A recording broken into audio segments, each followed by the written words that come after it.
Hey there, YouTube. So in this video, I wanted to cover the Form 1310 to claim a refund for a deceased taxpayer. So I think there's a lot of confusion around when this is necessary. In most cases, it normally is not, right? So if you're, let's say you have a parent or a grandparent that passes away and you're appointed as their personal representative. So if you look at the will, you can see in there that you're appointed as a personal rep, the court approves it.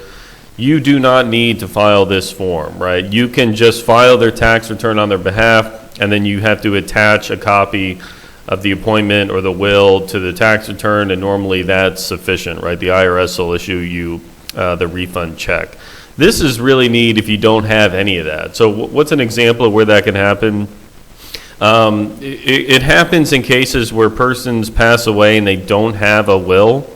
Right, so if you pass away and you don't have a will, then the estate must be probated, and then the court will appoint somebody, but not every estate gets probated, right? So in Florida, for example, if you pass away and your estate is worth less than, let's say, $75,000, I think is the new standard, you don't have to probate the estate, right? The court just basically appoints a next of kin or a family member, and they kind of just take over.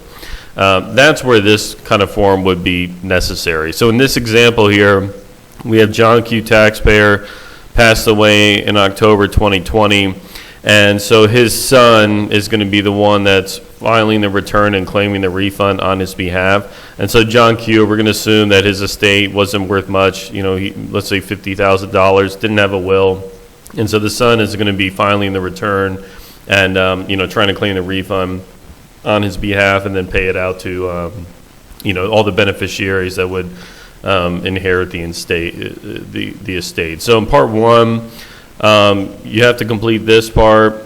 In this case, we're doing box C, right? So this is not John Q. taxpayer is not a surviving spouse, right? And he's not a court-appointed or certified personal rep, right? Because again, it's not. This isn't going to be a probated estate. So, just person, box C, other person, answer questions in part two.